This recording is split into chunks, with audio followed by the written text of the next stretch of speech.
Oke, hari ini kita melanjutkan ya. Oke, saya buka dulu. Assalamualaikum warahmatullahi wabarakatuh.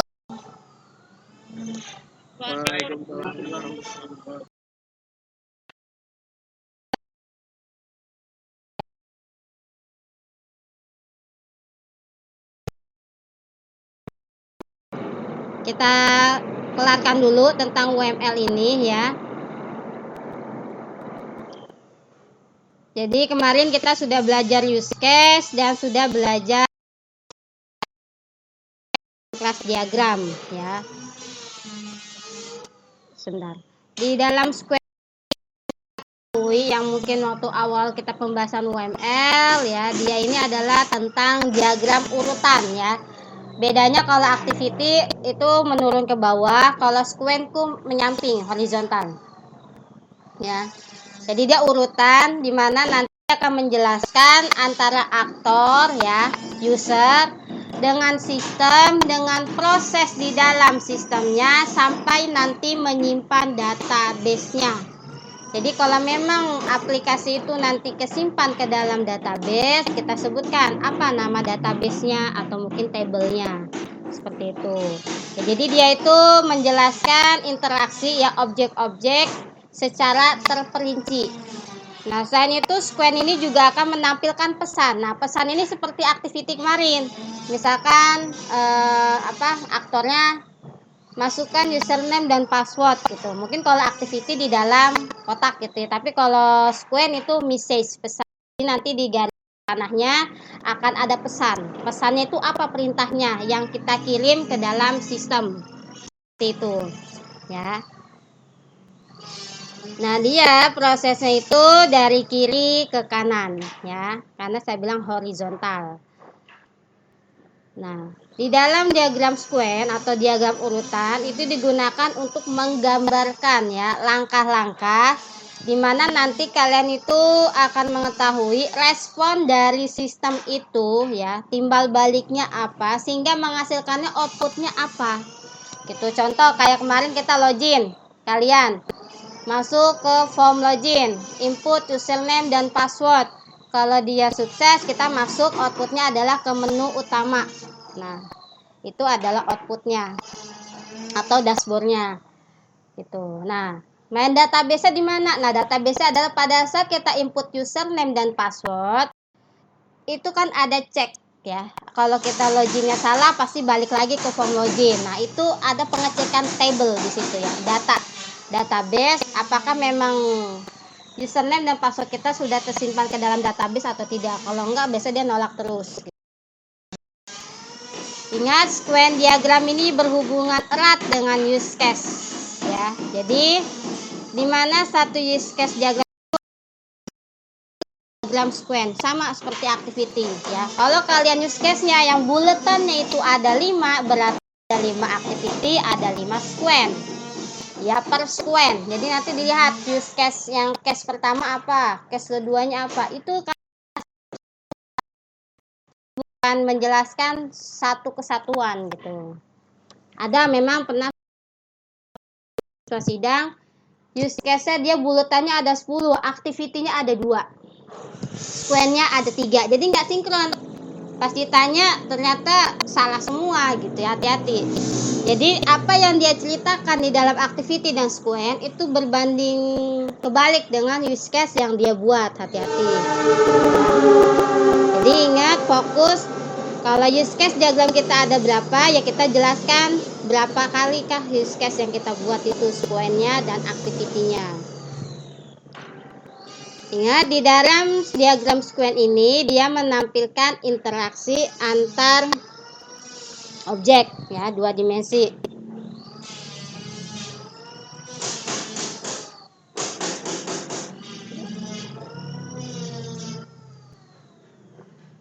Nah, di mana nanti dimensi vertikal itu adalah poros waktunya, nanti garis lurus ke bawahnya itu untuk menggambarkan menyampingnya ke horizontalnya.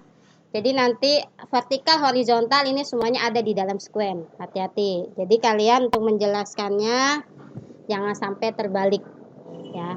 Tiap objek atau aktor nanti atau user nanti yang akan ini apa tuh mengerjakan di dalam aplikasi ya, menggunakan aplikasi itu, dia akan mempresentasikannya dengan kolom vertikal.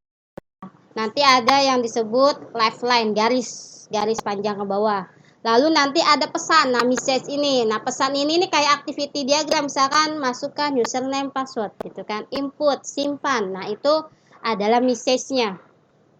Nah nanti biasanya dari pesan ini ya, ini kan ada tanda panah nih, kan tanda panah kalau pesan di dalam Squen.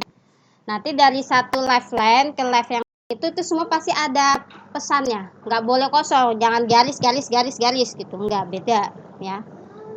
Jadi message di sini menggambarkan sebuah garis berpanah dari objek ke objek lainnya gitu. Jadi message ini akan dipetakan ya dari kelas yang sudah kita kelas diagramnya. Sebentar ya.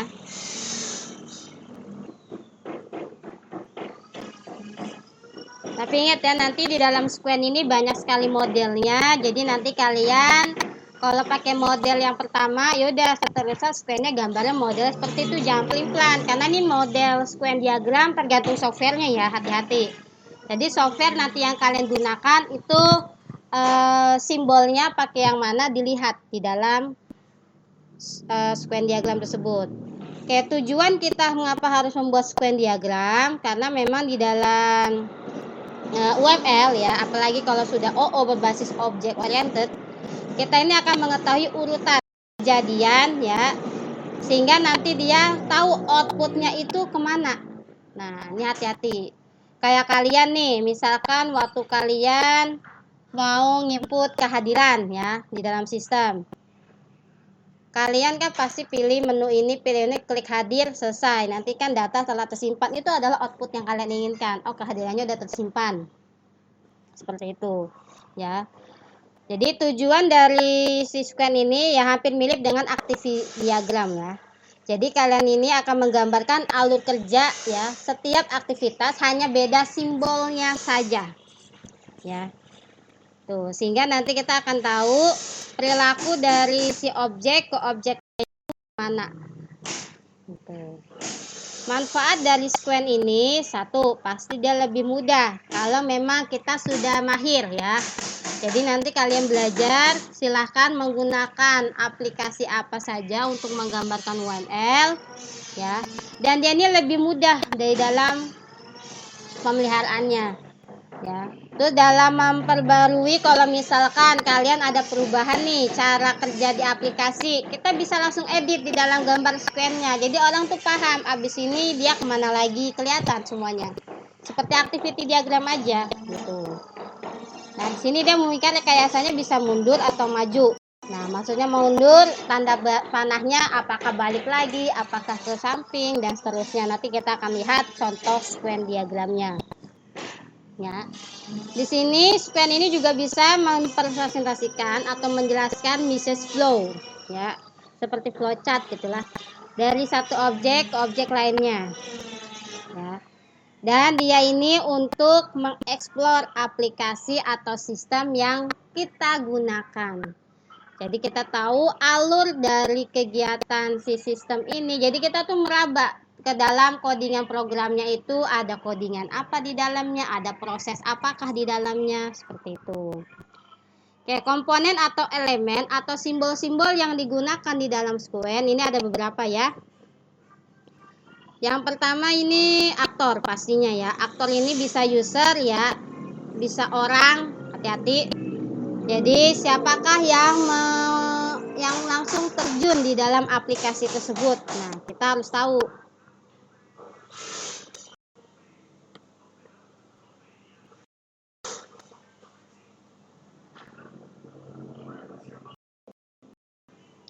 Ya, di sini komponen yang paling penting adalah aktornya.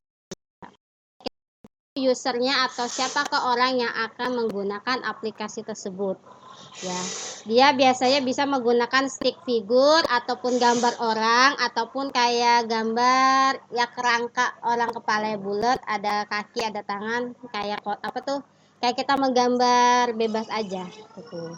Lalu ada activation box. Nah ini saya bilang di dalam apa Squen saya bilang simbolnya berbeda-beda. Ada yang dia berbentuk box seperti ini ya, activation box.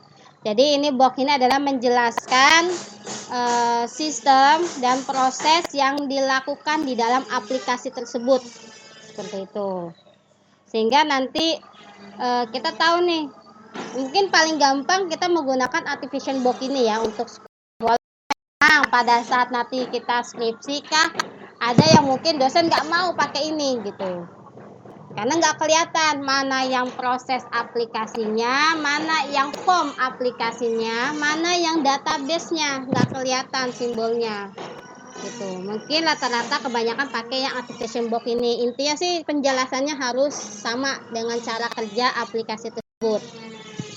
Simbolnya dia persegi panjang, nanti ada ya. Lalu ada left line, ini left line ada garisnya ya, garis putus bawah ya, berbentuk vertikal ya. Nanti dia biasanya ada kotak lagi, dimana kalau dia ada timbal balik muncul kotak tersebut. Lalu yang keempat ada objek ya. Objek ini nanti bisa berupa perilaku ataupun nanti pesan juga, tapi pesan lain lagi ya. Jadi nanti hasil dari antara message ya ketemu nanti left line ini, objeknya itu kemana ya. Terus tadi saya bilang terakhir message ya, message ini pesan. Jadi pesan di sini adalah tadi seperti kayak activity, jadi dia menjelaskan garis lurusnya itu menjelaskan apa ke dalam sistemnya gitu. Mungkin kalau activity user sama sistem. Nah kalau square itu memanjang, ada aktornya, ada sistemnya, lalu di dalam sistem kita ke prosesnya, lalu di dalam proses tersebut ada database-nya gitu. Oke, ini yang execution, growth, object, dan frame. Ini pakai simbol yang lainnya. Nanti ada contohnya ya. Ini tadi ada sebuah persegi panjang menggambarkan waktu terjadinya pengiriman atau penerimaan pesan. Ada juga ini saya bilang banyak sekali simbolnya. Mungkin kalau yang standar kita ada 5 ini yang tadi di awal. Ya, kalau yang biasa orang pakai ya.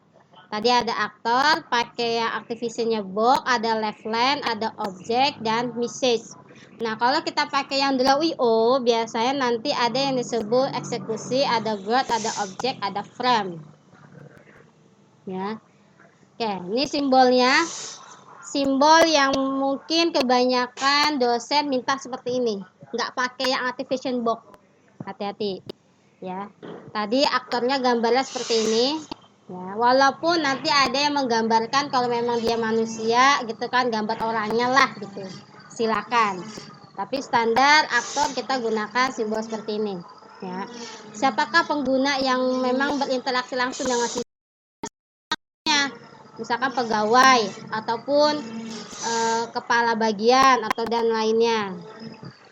Nah, di sini ada entity class. Ini disebut database-nya atau table-nya. Jadi setelah kita melakukan kegiatan proses, masukkan ini, terakhir ini, input data ini, pasti ada simpan data. Nah, simpan datanya ke table apa? Database apa? Nah, kita sebut entity class, entitas. Jangan lupa IRD kalian. Karena apa? Dari kelas ini, entity class ini yang akan kita gambarkan nanti ke dalam kelas diagram. Ya. Jadi jangan terkecoh mentang-mentang kalian buat database-nya ada 10 table, lalu kamu panggil semuanya di dalam square. Enggak juga. Bisa aja di dalam square kamu panggil hanya 6 table. Ya sudah, berarti di dalam kelas diagram hanya 6 table yang dijelaskan. Walaupun realnya di dalam database-nya tuh ada 10 kah, ada 15, ada yang seperti itu. Ya, karena kelas diagram itu menggambarkan entity class yang dipanggil di dalam square diagram. Gitu. Kalaupun memang 10 table itu dipanggil, bagaimana caranya? Nanti kita belajar di dalam entity class ini. Lalu ada boundary. Nah, boundary ini adalah form apa yang kita tuju. Apakah form login atau form menu apa? Nah, ini bentuk formnya, simbolnya. Ya, hati-hati. Mungkin kalau yang activation box nggak ada pakai simbol ini, kotak gitu. Nah, ini ada proses kontrolnya ya. Biasanya kalau dia sudah ke kontrol, misalkan di sini kamu adalah proses input data, misalkan input data bla bla bla. Habis diinput pasti disimpan kan? Nah, sebelah simbol ini pasti simbol entity class. Biasanya seperti itu. Ya. Karena ini lihat dia penghubung antara boundary dengan table. Nah, ini entity class. Gitu. Oke, ini saya bilang left line garis ya. Ke bawah panjang putus-putus. Nah, ada yang dia mau ada simbol seperti ini yang saya blok, ada yang enggak ada, tergantung UML aplikasi yang kalian gunakan ya. Karena dia akan menunjukkan dari proses satu ke proses selanjutnya pasti garis lurus penghubungnya. Nanti ada message left line-nya itu garisnya. Nah, saya bilang ya kayak gini tadi yang di garis putus-putus. Saya bilang ini tergantung ya, aktivasinya adalah apakah dia nanti mengirim atau menerima pesan antar proses di dalam sistemnya. Jadi maka di sini Squen ini memang kalau kita bayangkan adalah kita memahami cara kerja codingannya juga gitu. Ada proses apa di dalamnya. Lalu tadi ada message. Nah, setiap ada garis panah ke antara garis panah ini ya, left line ini pasti ada message ya. Message-nya apa pesannya tergantung gitu ya. Ada dia timbal balik, ada yang dia hasilnya apa nanti ya. Kalau delete jarang dipakai. Nah, ini contohnya. Ini contoh Squen tentang aplikasi perpustakaan ya. Di sini perpustakaan nih, ya kan? Ini adalah left line-nya yang garis panjang ke bawah nih. Ini adalah left line. Ini aktor. Nah, tadi saya bilang ini yang boundary ini adalah formnya. Form apa dulu yang mau kita tuju? Misalkan sih kita pilih pendaftaran anggota. Kan kalian kayak masuk ke menu utama. Di situ kita pilih apa nih message-nya. Gitu. Nah, nanti pada saat kita pilih pendaftaran anggota di dalam menu utama, muncul form lagi. Boundary-nya apa? Form pendaftaran anggota. Nah, apa message-nya? Menampilkan formnya dulu ya kan, tampil dulu formnya. Nah, lalu gimana? Ini pustakawan kalian input nama ya kan, alamat gitu kan misalkan, atau data yang lainnya di dalam form apa? Ini anggota ya. Jadi aktor ini ke form ini gitu. Nah, nanti setelah dia sudah input di dalam form anggota ini ada proses nih, ada penginputan karena kita mau menyimpan. Nah, ini namanya proses pendaftaran. Di dalam codingannya ada proses. Nah, lanjut kita ke database-nya, simpan ke table member ya kan, atau table anggota. Di sini karena alamat ya kita input, bisa set, bisa simpan. Boleh nggak saya nggak tele misalkan satu garis, boleh. Misalkan di sini masukkan nama, koma alamat, koma apa bla bla bla. Lalu kamu sini klik submit kan. Gitu. Lalu di sini kamu simpan data anggota atau data pendaftaran, silahkan. Di sini mungkin nama tabelnya adalah member. Ya. Biasanya jangan sampai berbeda antara nama table yang ada di dalam database kalian sama nama kelasnya. Biasanya suka berbeda-beda sehingga kejebak pada saat kok beda namanya, kalian nggak bisa ngejelasin. Kalau berbeda sih nggak apa-apa, yang penting tahu cara oh ini member ini adalah anggota. Mungkin di dalam tabelnya kamu anggota, tapi di dalam Squen kamu tulis member, silakan. Yang penting tahu cara jelasinnya pada saat nanti ditanya ya. Jadi ini contoh singkat ya, paling mudah. Jadi hanya aktor, menu apa. Kalau memang kita langsung ke menu tujuannya yang nggak ada lagi form lagi. Ini kan contoh kan dashboardnya. Di dalam dashboard ada lagi menunya gitu. Ya. Lalu ada proses nih. Nah, pasti setiap ada proses, ini karena proses mau penyimpanan atau mau chat gitu. Kita prosesnya ini apa? Tergantung squennya tentang ini karena pendaftaran. Ini udah proses pendaftaran. Misalkan seperti itu. Simpan kemana tabelnya? Member. Ini contoh ya, mungkin kalau di Drawio ini simbolnya kalau ada ya. Nah, ini ada lagi tentang login. Ya kan, user. Kenapa, Ri? Kepencet. Ya. Di sini user, ya, ada halaman login. Kenapa Mardia? Dada baik. Ya, formnya form login, bundarinya. Kita langsung nih kan, karena kan kita langsung input username. Nah, kalau kita sudah input pasti masuk ke proses. Gitu. Simbolnya seperti ini ya, bulat ada tanda panah, itu proses. Gitu. Ini tadi saya bilang. Kalau misalkan nanti dia ada validasi, ini ada timbal balik seperti ini nih tanda panah. Kalau dia salah ya balik lagi ke halaman login, kalau benar berarti udah masuk nih datanya. Apa tuh, dia manggil ke tabelnya, oh ada datanya. Gitu. Langsung muncul lagi formnya, halaman utama user. Nah, ya kan? Boleh. Ya, jadi ini kan kalau login pasti kita kalau sukses pasti muncul itu ya, form dashboardnya gitu ya, menu utamanya. Ini di belakang nggak apa-apa, tergantung pada saat nanti kita mungkin aplikasinya ada form apa. Kita input nih proses. Klik simpan, mungkin nanti tampilannya ke form mana lagi, bisa seperti itu. Kalau memang formnya sama dengan form yang di depan, tanda panah balik lagi. Misalkan di sini form penjualan. Di sini kamu input data penjualan nih. Mungkin tabelnya tabel penjualan. Pada saat penyimpanan kamu panahnya ke sini gitu. Ya, menampilkan data menampilkan form penjualan lagi. Nggak apa-apa, balik ke sini tanda panahnya yang saya blok ini.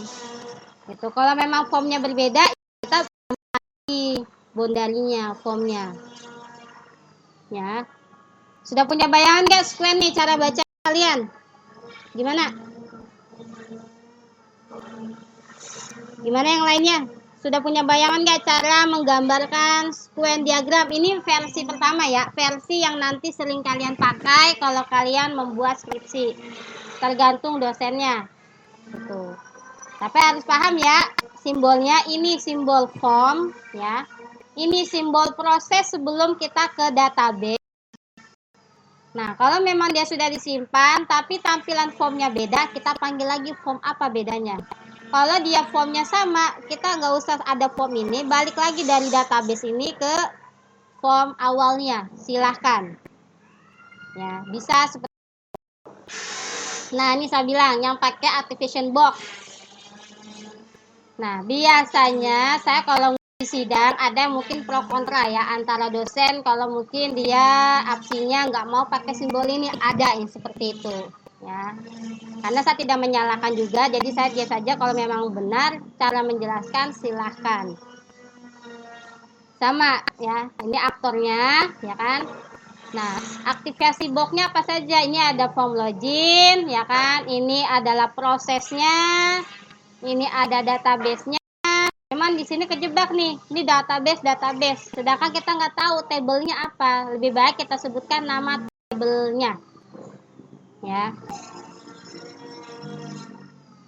Lalu muncul menu apalagi, oh nampil dashboard seperti itu. Nah ini message-nya nih, isi ID dan password.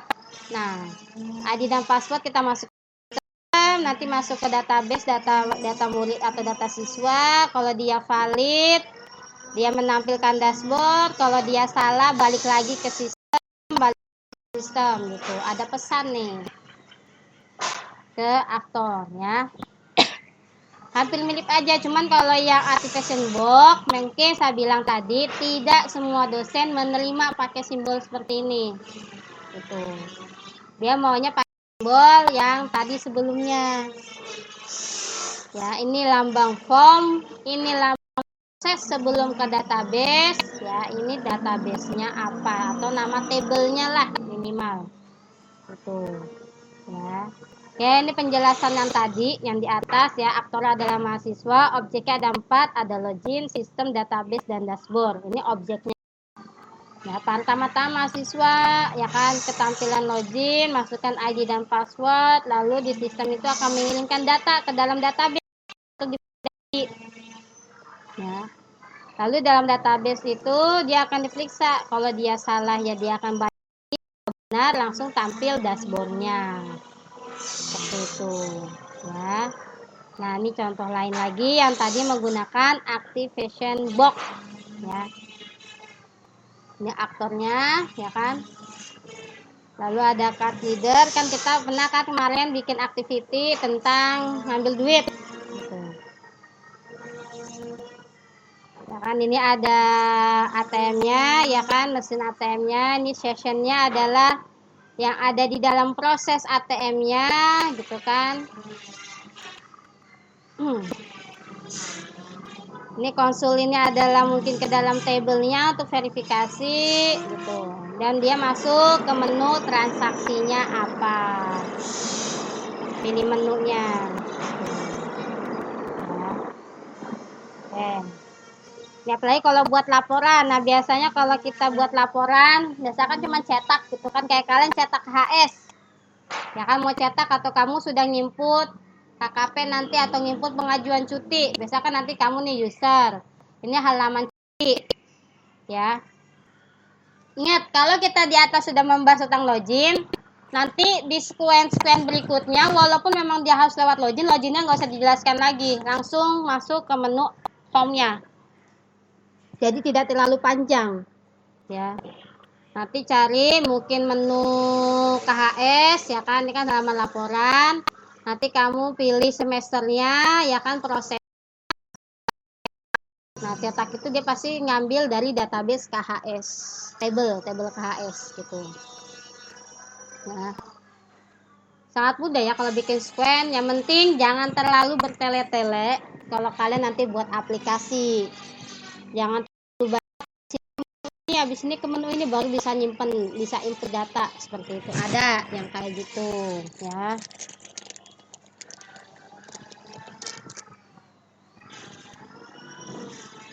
Oke, kesimpulannya dari squen ini adalah setiap pesan yang nanti kita tampilkan di dalam squen itu akan itu ya, menentukan square-nya mau seperti apa. Maka tadi saya bilang kalian pada saat mau membuat ini ya, maaf nih. Ini kan pesan ya. Ini akan mempengaruhi dari aplikasinya kalian yang akan kalian jelaskan. Jangan sampai kalian menjelaskan message ini ternyata berbeda caranya di aplikasinya. Gitu. Hati-hati ya. Pesan yang nanti kita tampilkan itu memang benar gitu, cara kerja dari aplikasi tersebut. Nah, urutan pesan jangan sekali-sekali kalian ubah. Misalkan seharusnya dia masukin username password dulu nih untuk login, kamu langsung aja klik login, nggak bisa. Jadi urutin gitu ya. Pertama saya masukkan username, baru klik submit login. Kalau dia berubah ya hasilnya juga berubah gitu. Sebentar ya.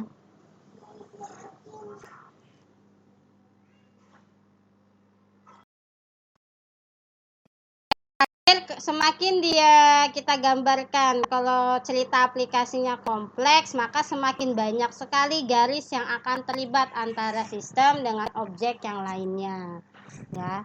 Mungkin nanti kalian kalau skripsi ada yang dia panjang sekali sampai ke bawah gitu, karena mungkin proses dia cara menjalankan aplikasinya memang seperti itu ya, kompleks sekali gitu.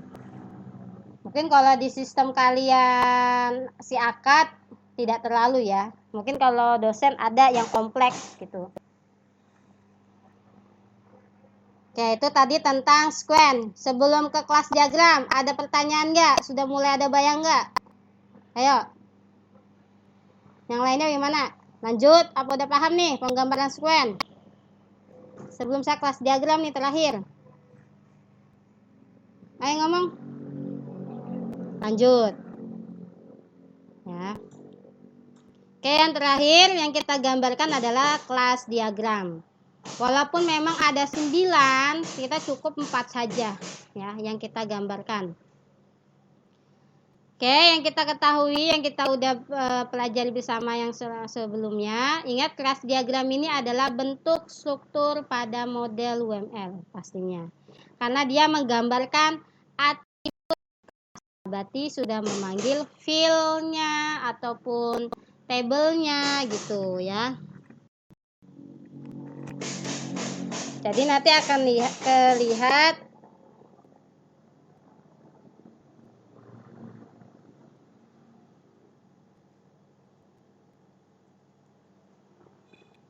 sebentar ya.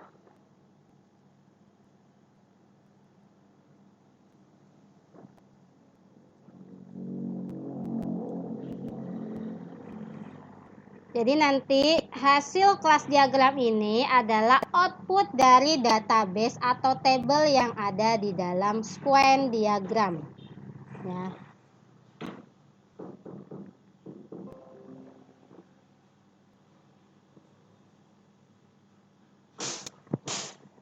Nah, diagram kelas ini dia akan memberikan data ya. Nanti yang pernah kita pelajari waktu pertemuan 8 ya, dia itu akan menjelaskan kelas-kelas ya yang dipanggil di dalam square. Apakah dia cetak, update, delete, atau mungkin dia cuma simpan saja. Kayak kalian kan klik hadir tuh, cuman klik doang kan, simpan doang, nggak ada update, nggak ada delete, nggak ada buat display seperti itu ya. Intinya kelas diagram ini maka kadang kita menggambarkan sebelum ada kelas diagram itu IRD ya. Kalau kalian pernah belajar database pasti udah paham IRD kan, tentang database sama gitu. Kayak fungsi dari kelas diagram itu kalian tuh paham bagaimana menggambarkan secara umum ya skema atau program yang dibuat. Nah, saya bilang pahami codingan yang ada di dalamnya ya. Walaupun nanti kalian ada yang dibuatkan, minimal kalian ada yang tahulah satu form itu apa gitu, ada apa saja. Setelah itu dia akan menunjukkan sebuah sistem yang sangat jelas karena terlihat ini kalau kelas diagram banyak yang pro kontra ya. Ada yang dia nanti mau menyebutkan tabel yang ada di dalam square atau dia akan menyebutkan kelas-kelas yang ada di dalam use case. Itu kan kelas ini tuh apa isinya? Nanti ada gambarannya. Lalu dia juga bisa fungsinya untuk menggambarkan relasi. Nah, relasi ini adalah tabelnya. Dan juga nanti biasanya orang untuk menganalisa sebuah sistem bisa dibaca lewat kelas diagramnya saja. Dari kelas diagram mungkin seorang programmer atau sistem analis tuh bisa, oh ternyata aplikasi ini butuh tabel bla bla bla, atau aplikasi ini harus ada form ini, form ini, form ini gitu dari hasil kelas diagram. Ya. Jadi nanti terlihat dari sisi bisnisnya. Nah, manfaatnya tadi yang kita ketahui, kelas diagram itu untuk menggambarkan model data ya, untuk sistem informasi, baik sederhana maupun kompleks.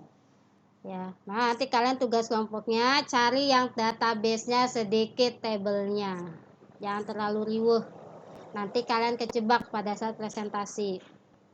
Nah, nanti di dalam mempelajari kelas diagram ini, manfaatnya itu kita akan paham lagi bagaimanakah skema dari aplikasi tersebut.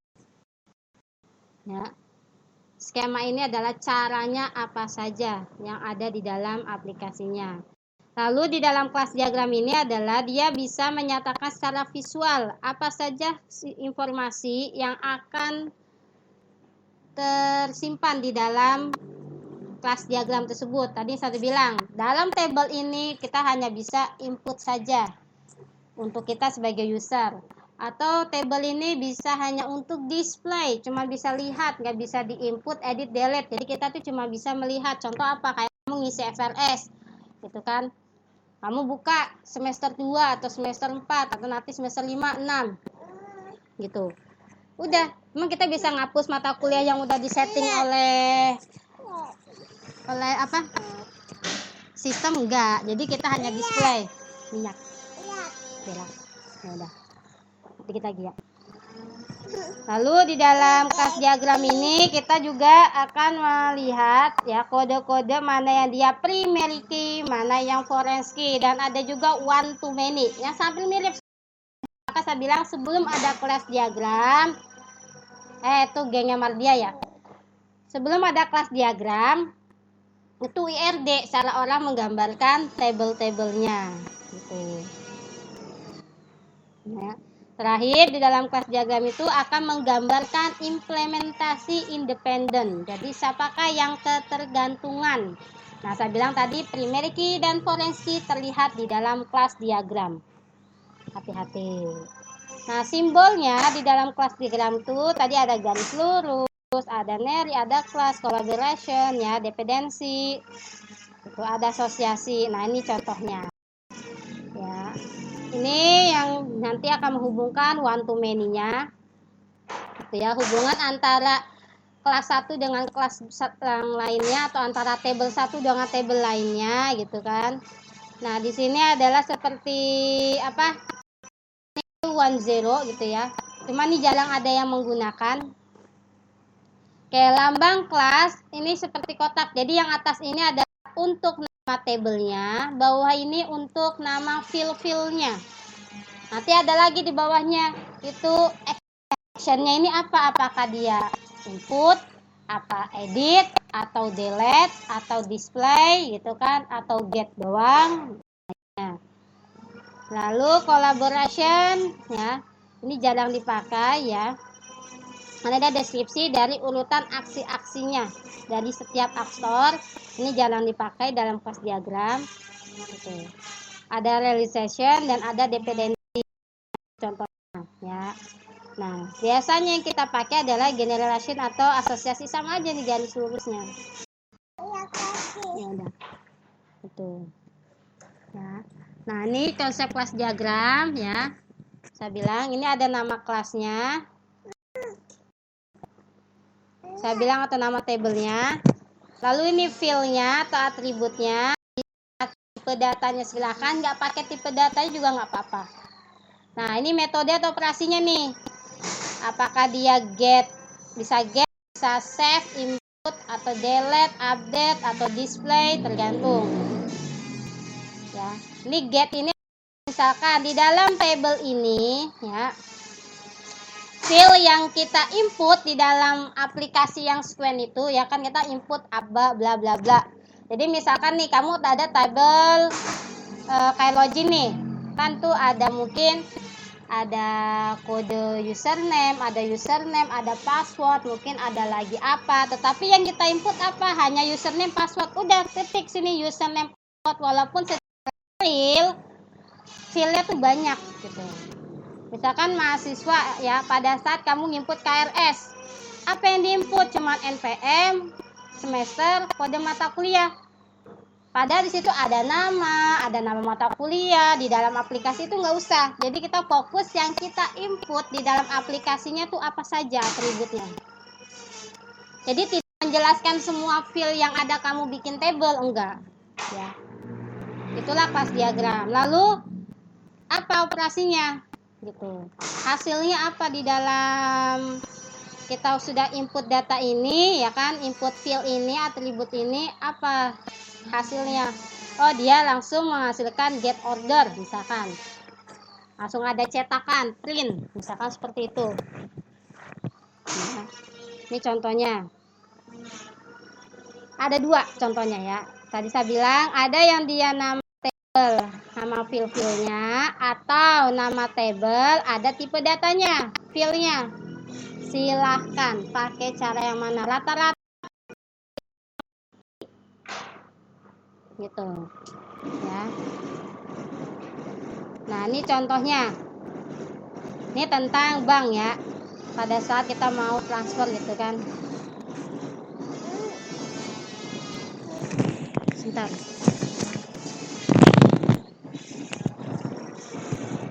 Nah, dari sini lihat nih fieldnya. untuk customer yang diinput cuma nama, alamat, ya kan? Ada nggak di sini kodenya? Nggak ada, karena dia untuk apa gitu kan. Nah, pada saat si customer input ini, apa yang terjadi? Oh, dia cuma untuk verifikasi password gitu ya. Ada ini bang, hanya untuk manage saja atau maintenance gitu. Ini adalah operatornya gitu. Operasinya apa di dalam table ini? Apa yang dia lakukan? Oh, untuk input deposit, ada create transaksi ya. Nah, itu. Jadi yang bawah ini adalah operasi yang kita lakukan di dalam table itu apa gitu. Kalau cuman simpan data udah save gitu kan. Kalau misalkan nama simpan nama print ya udah print, cetak. Karena hasilnya cetak gitu. Nah, kadang ada yang dia menjelaskan seperti ini savingnya, tapi ini jarang dipakai. Ya. Biasa kalau saving aja save di bawahnya ini. Ya. Oke, contoh lain lagi kelas diagram. Nah, ya. Kalau memang dia tidak ada action, ya nggak usah diisi. Gitu. Kalau dia ada, ya silakan. Ini apa dia?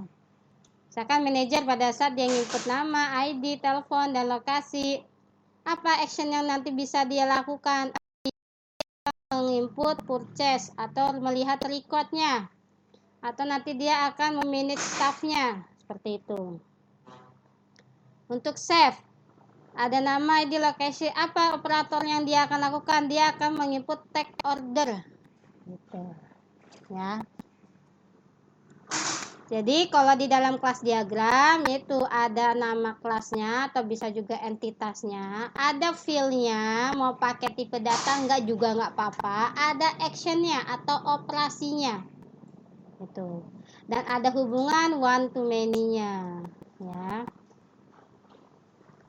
Ini one to many tergantung simbol dalam aplikasi nanti yang kalian gunakan. Nah, ada juga seperti ini menggambarkan ya. Itu. Ini kan dia anggota cuma bisa insert sama update, berarti dia nggak bisa delete. Tuh di sini dia cuma insert, update sama buku. Nah, ini hanya insert, update. Nah, ini adalah operasinya. Gitu. Ya. Kadang ada yang tidak menggunakan one many-nya. Ya, kalau misalkan dosennya dia nggak begitu teliti, kadang aman. Kalau kalian deskripsi, ada yang nggak pakai one many-nya di dalam kelas diagram, ada gitu. Cuman garis-garis yang penting berelasi gitu. Contohnya apa nih? Ini ada ID buku sama ID buku. Jangan sampai kalian buat kelas diagram asal garis-garis, yang penting tabelnya ada semua di square, hati-hati. Ya, maka kelas diagram itu akan melihat mana yang primary key, mana foreign key terlihat di garisnya. Maka garisnya ini untuk menjelaskan hubungan antar kelas atau antar table. Ya. Jadi jangan asal di garis-garis. Sama seperti IRD ya kan, filenya di sini ada apa, di sana pasti juga ada. Udah kita gariskan seperti itu. Ya. Ini ada ID buku, ada ID buku gitu. Ya. Ini ada ID petugas, ini ada ID petugas. Jadi nggak sembarangan, jangan sampai petugas kamu filenya. Jadi jangan sampai asal garis, yang penting garis gitu. Salah. Ya. Oke, kesimpulan dari kelas diagram ya, yang kita ketahui, dia ini untuk menjelaskan hasil blueprint software yang kita pakai ya, aplikasinya. Nah, di dalam kelas diagram ini termasuk salah satu bagian dari UML ya, karena dia diharapkan ke depannya seseorang itu atau nanti mungkin sistem analis itu bisa memahami cara kerja aplikasi yang akan dia gunakan. Karena gimana? Kadang ada orang yang ingin sebelum terjun ke aplikasi dia sudah menentukan table-tablenya. Ada yang seperti itu. Lalu dia menggambarkan tabelnya bisa menggunakan IRD atau menggunakan kelas diagram. Nah, nanti dari kelas atau IRD dia tahu, oh berarti kita butuh form A, form B, form A, apalagi C, D dan seterusnya gitu. Ya. Sehingga dia memahami. Jadi nggak kucuk-kucuk, buat aja aplikasi ini tapi nggak nyambung tabelnya, hati-hati ya. Jadi itulah penggambaran tentang kelas diagram. Sampai sini ada yang ya, apa cukup jelas? Jelas gak? Intinya kelas diagram ini adalah memanggil tabel yang tadi ada di sequen. Ya. Dan nanti harus ada operasinya atau actionnya gitu ya, aksinya. Jadi misalkan kamu kayak di KRS, mungkin sebagai mahasiswa kalian tuh rata-rata jarang ada yang bisa update sama delete biasanya. Cuman insert doang gitu kan. Gitu. Pernah nggak kalian buka si akad kalian, ada yang mungkin di form apa itu ada untuk delete sama update.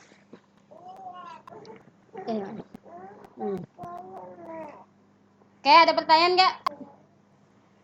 Sudah cukup jelas penjelasan?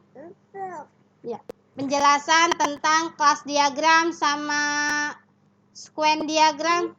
Iya.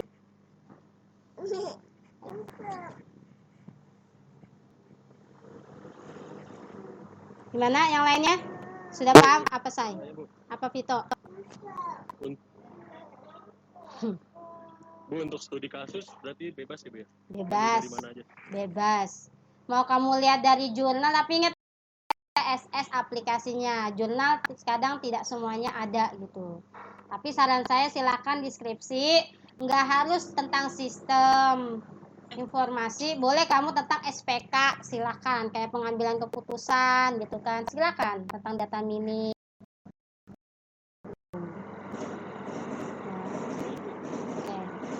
Oke, sini saya akan menjelaskan dulu. Saya tutup ya.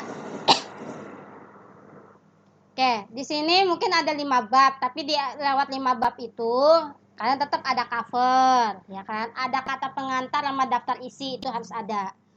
Nah, isinya di bab 1 cukup kalian belakang ya, dan batasan masalah. Udah, yang lainnya nggak usah diambil di dalam skripsi atau mungkin sumber yang lainnya. Oke, sebentar ya. Start dulu anak saya nih. Oke. Nah, di bab 2 kalian ambil, kalau di dalam skripsi ini ada di bab 3 ini ya, pembahasan sistem ini. Cukup flowchart sistem yang berjalan di sana seperti apa ya, dan flowchart sistem yang dilakukan.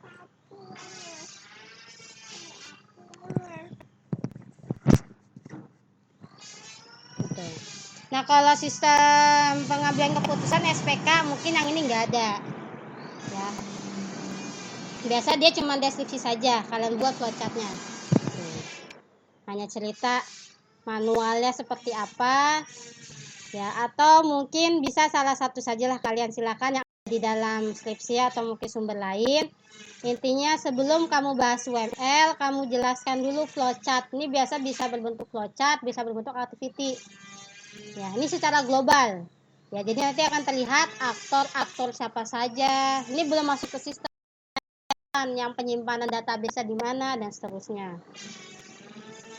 Nah, bab 3 ini kalau kita tentang sistem ini ada di bab 4. Tapi kalau kita tentang SPK ini ada di bab 3 juga.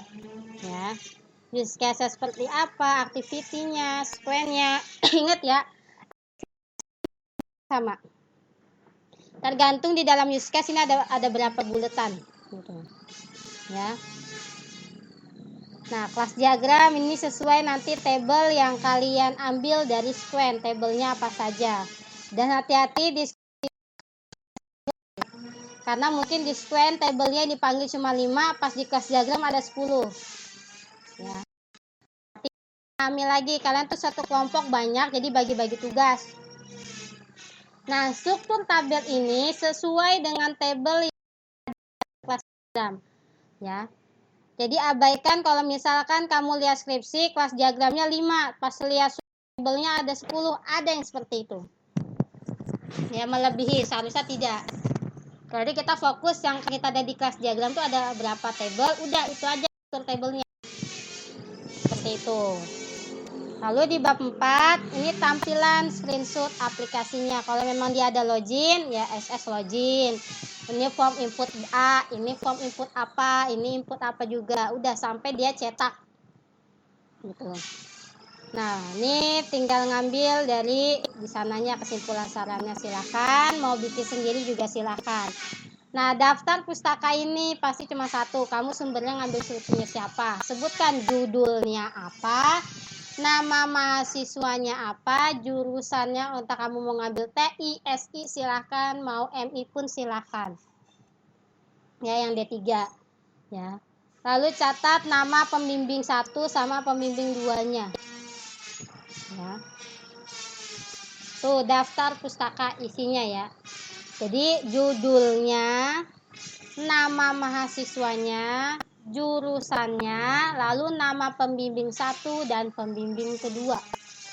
Udah, itu isi daftar pustakanya. Cukup jelas ya. Dan diharapkan minggu besok ada yang sudah ada presentasi. Nah, Vito. Bro, berarti daftar pustaka yang ada dalam skripsinya atau jurnalnya nggak usah dicatat? Oh, nggak usah. Sumber dari kamu ngambil skripsi punya siapa aja udah, satu aja. Sebut-sebutin namanya A, jurusan SI misalkan. Ya kan?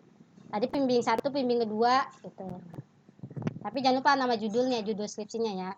Jadi nggak semua daftar pustaka yang ada di skripsi dia, jangan kebanyakan. Karena saya nggak ada teori di sini, ya, nggak ada definisi-definisi. Karena kalau daftar pustaka yang ada di skripsi itu kan dari definisi yang ada di bab 2. Saya nggak bahas definisi-definisi. Langsung to the point isinya saja. Makalah kalian. Nah, nanti perwakilan tiap kelompok yang upload di Classroom. Ini kan ada 4, berarti hanya 4 orang. Nah, nanti pada saat presentasi minggu depan, insya Allah kalau kita offline, ya, insya Allah offline terus sampai pertemuan 14. Kalian ada yang ngeprint buat saya pegangan satu. Nggak mungkin saya nanti buka Classroom lihat, enggak. Saya akan fokus makalah kalian. Jadi saya ngotak-ngatik di makalah kalian. Gitu. Ya. Diharapkan kerja kelompoknya ya, karena kalian sudah bagi-bagi. Jadi nanti ada yang bagian foto, nanti kalian ada yang menggambar ulang use case-nya ya, UML-nya. Nanti ada yang bikin struktur tabel, nanti digabungin tuh semua data kalian. Jadi enak kebagi-bagi, jadi nggak ada yang nganggur kecuali yang nggak pernah masuk gitu ya, jangan ditemenin gitu. Mardia itu. Oke, ada lagi pertanyaan di sini? Sudah cukup jelas ya? Gimana? Alhamdulillah ya.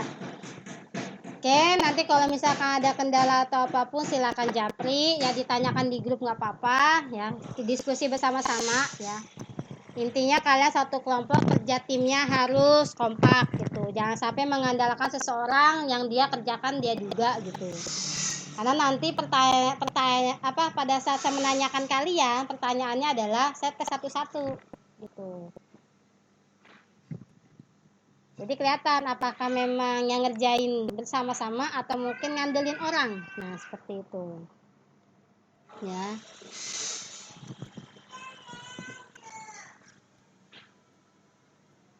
Oke ya. Kalau